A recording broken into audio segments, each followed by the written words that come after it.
Hello बच्चों, कैसे हैं आप सब। आप सभी का स्वागत है कॉन्सेप्ट गुरु चैनल पर। और मैं आज कक्षा 10 का पहला अध्याय वास्तविक संख्या पढ़ा रहा हूँ। एक वीडियो इसके पहले भी मैं बना चुका हूँ और संख्याओं का टोटली मैंने उसमें परिचय दे रखा है कि कितनी प्रकार की संख्याएं होती हैं और किसका क्या काम होता है।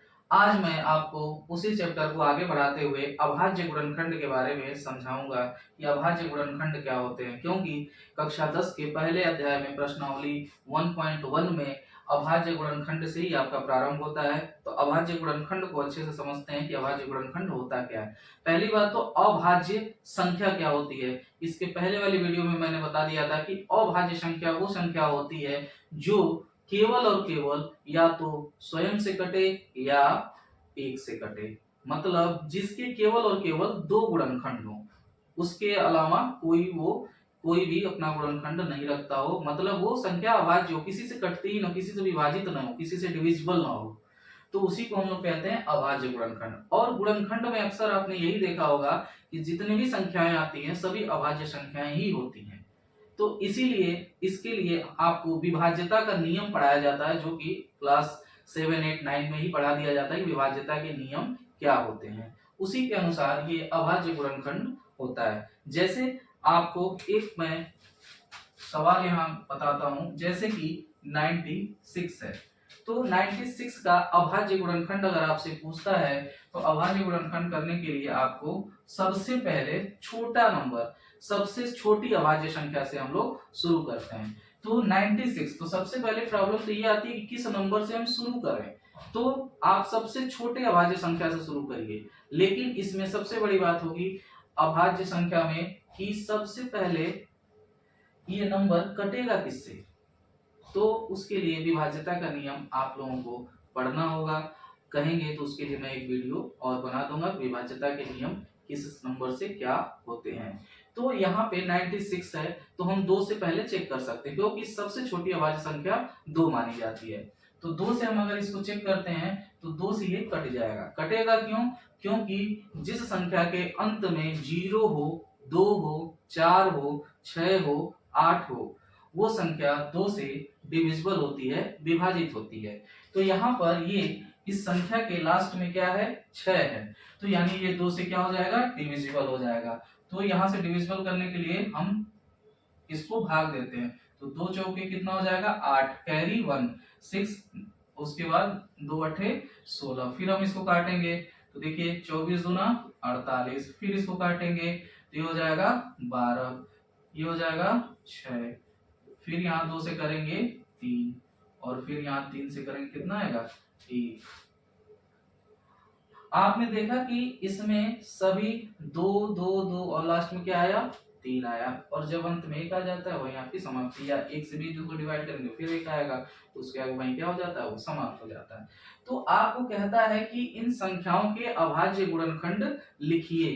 तो आपको क्या करना है, अभाज्य गुणनखंड लिखने के लिए जितनी संख्याएं हैं, अब 2 कितनी बार इसमें आया है, तो 1 2 3 4 5, तो आप लिख देंगे 2 के पावर 5 गुणे 3 कितनी बार आया, 1 बार, तो आप इसी को क्या कर देंगे, आंसर। यही बेटा अभाज्य गुणनखंड। मुझे जहां तक उम्मीद है आप लोगों को अच्छे से समझ में आ गया होगा। इसी को हम लोग क्या कहेंगे, अभाज्य गुणनखंड। और ये बहुत ही आसान होते हैं। मैं आपको विभाज्यता के नियम का एक वीडियो बना दूंगा, जिससे आपको पता चल जाएगा कि कौन सी संख्या किस नंबर से पहले स्टार्ट कटेगी।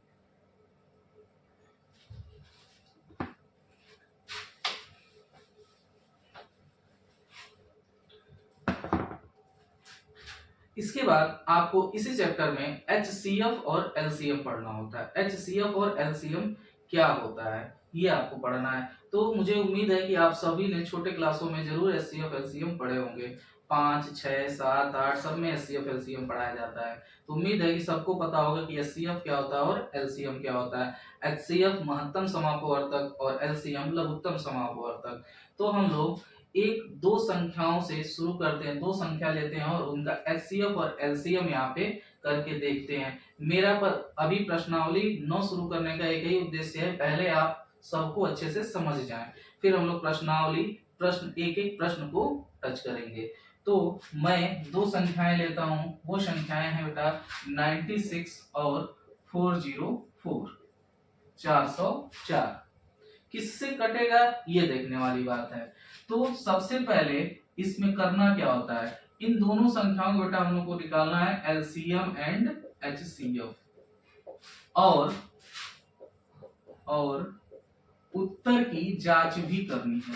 उत्तर की जांच करनी है कि उत्तर की जांच मतलब कि हमारा जो एचसीएफ और एलसीएम आया है वो सही है कि नहीं। तो इसके लिए क्या करना होता है कि 96 और 404 का हमको सबसे पहले अभाज्य गुणनखंड करना होता है। चाहे तो आप दोनों को एक साथ भी लेकर कर सकते हैं और चाहे तो अलग अलग, और मैं अलग अलग आपको करके इसलिए दिखाऊंगा कि जो बच्चे पढ़ने में थोड़ा सा कमजोर हैं उनके लिए आसान हो जाए। तो मैं यहाँ पे 96 का अभाज्य गुणनखंड करता हूँ। तो अभाज्य गुणनखंड यहाँ देखिए लास्ट में क्या है 6, तो 2 से करेंगे तो ये आएगा 48, फिर 2 से करेंगे तो आएगा 24। इसके पहले भी मैंने अभी इसका करके दिखाया था। फिर आप यहाँ पे करेंगे तो 2 से करेंगे तो ये आएगा 12, फिर आप यहाँ 2 से करेंगे आएगा 6, फिर 2 से करेंगे तो 2 3 6, फिर 3 से करेंगे क्योंकि अब ये जो है 2 से डिवाइड नहीं होता, 3 एकम 3, ये इसका अभाज्य गुणनखंड हो गया। अब आप यहीं पर 404 का भी कर लेते हैं। तो 404 को भी 2 से फिर स्टार्ट करेंगे, तो 2 से करेंगे तो आ जाएगा 202। क्लियर हो रहा होगा, आई होप सबको समझ में आ रहा होगा, नहीं समझ में आए जरूर कमेंट करें। फिर 2 से करेंगे आएगा बेटा 101। यहाँ मैटर फंसता है कि अब ये किससे डिविजिबल होगा। तो सबसे पहले यहाँ पे सोचने वाली ये बात है कि ये संख्या को हम लोग देखते हैं कि संख्या कहीं अभाज्य संख्या तो नहीं है। तो 101 बेटा अभाज्य संख्या होती है, 101 अभाज्य संख्या होती है, ये किसी से नहीं कटेगा। तो जब किसी से नहीं कटेगा तो मैंने अभी बताया किससे कटेगा, खुद से कटेगा। तो एक बार ये क्लियर। अब हम इसी को यहाँ पे लिख देते हैं। 96 का आप लोग देख रहे होंगे क्या आया है गुणनखंड, 2 कितनी बार है 5 बार है, तो यहाँ लिख दीजिए 2 गुणे 2 गुणे 2 गुणे 2 गुणे 3, यही था। और 404 का अभाज्य गुणनखंड क्या था, 2 गुणे 2 गुणे 101। ठीक है, यहाँ तक आप लोगों को समझ में आ गया होगा उम्मीद है। इसके बाद हम लोग क्या करते हैं एलसीएम निकालने के लिए, आप लोगों को पढ़ाया जा चुका होगा पहले भी क्लासों में, तो मैं थोड़ा सा जल्दी चल रहा हूँ, अगर नहीं समझ में जरूर कमेंट करेंगे। अब इसमें बेटा हम लोग पेयर बनाते हैं दोनों में। अब देखिए इसमें किसका पेयर बन रहा है, इनका और इनका, और किसी का तो यहाँ पेयर नहीं, जोड़ा, जिसको हम पेयर बोल रहा हूँ, जोड़ा बनाते हैं हम लोग। तो यहाँ देखिए ये दोनों में, इस दोनों में दिख रहा है 2, यहाँ भी दोनों में दिख रहा है, लेकिन अब इसमें तो 3 2 है लेकिन इसमें 3 2 नहीं, यहाँ 3 है लेकिन यहाँ 3 नहीं है। तो जोड़ा किसका केवल बना है 2 का, तो एक जोड़ा यहाँ एक जोड़ा यहाँ। तो एलसीएम निकालने के लिए हम लोग जोड़े में से एक एक ले लेते हैं। तो 2 यहाँ से एक ले लिया और इस जोड़े में से एक 2 ले लिया। और एलसीएम निकालने के लिए आपको फिर जितने भी नंबर बचते हैं उनका इसमें गुणा कर देते हैं। तो इधर कितना बचा है 2, 3 बार बचा है यहाँ 3, और गुणे 101। समझ में आ गया होगा। अब इसको गुणा करके हम लोग लिख देते हैं। तो ये कितना आ जाएगा, 2 दूना 4, 4 दूना 8, 8 दूना 16, 16 दूना 32, 32 तिया 32 तिया, लिख दीजिए ऐसे, जल्दी नहीं करना, यहाँ 3 दूना 6, 3 त्रिके 9, गुणे 101। अब आपको यहाँ पे गुणा कर लेना है 96 का 101 में, तो यहाँ कर लीजिए 101 में 96 का गुणा करेंगे, 6 एकम 6, 6 0 6 कम 6, 9 से करेंगे 9 1 जा 9 0 9 6 9 6 9, तो ये आ गया 96 96, तो ये हो गया 96 96। इतना बेटा करके ये मैं आपको शो करना चाह रहा हूँ। आप लोग ये ना सोचिए बुरा नहीं आ रहा, लेकिन मैं चाह रहा हूँ कि एक स्टेप आप बारीकी से इसको समझें कि कहाँ से कौन आया। क्लियर हो गया, 96 96, इसका क्या आया बेटा एलसीएम आया। अब बारी आती है किसकी, एचसीएफ की। तो एचसीएफ इसका कितना होगा, ये देखिए एचसीएफ होगा इन जोड़े में से जो आपको एक एक लेना है। तो इसमें जोड़े में से एक ले लेते हैं 2, और इस जोड़े में से एक ले लेते हैं 2। यहाँ पे ये सोचने वाली बात है कि एचसीएफ में कभी भी जो भी अनपेयर होते हैं उनको नहीं लिया जाता है, जो भी जोड़े में नहीं होते हैं उनको हम नहीं लेते हैं।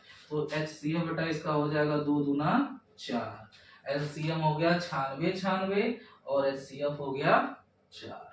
उम्मीद है कि आप लोग को यहाँ तक समझ में आया होगा। नहीं समझ में आया तो जरूर पूछिएगा कमेंट में, कोशिश करूंगा कि अगली क्लास में फिर इसको एक बार रिवाइज करा दूं। उसके बाद से आपको करना होगा उत्तर की जांच। उत्तर की जांच, उत्तर की जांच के लिए बेटा एक फार्मूला होता है कि दोनों संख्याओं का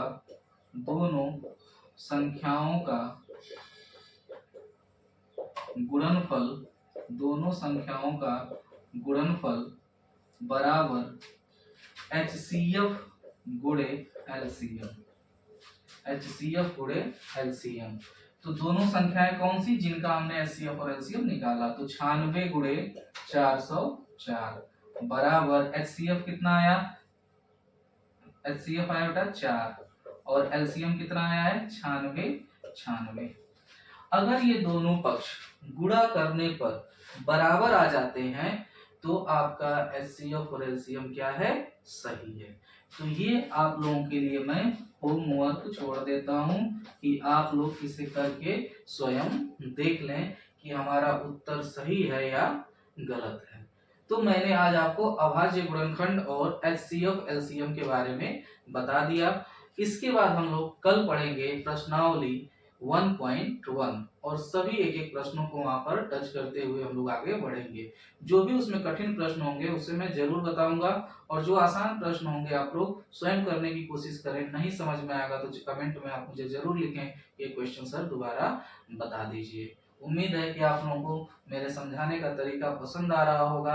अगर पसंद आ रहा है तो चैनल को लाइक करें, सब्सक्राइब करें, शेयर करें और जितना हो सके मोटिवेट करें इस चैनल को, जिससे हम लोगों को कुछ न कुछ एक नई एनर्जी मिलती है, कुछ आप लोगों को नया देने की। धन्यवाद। जय हिंद।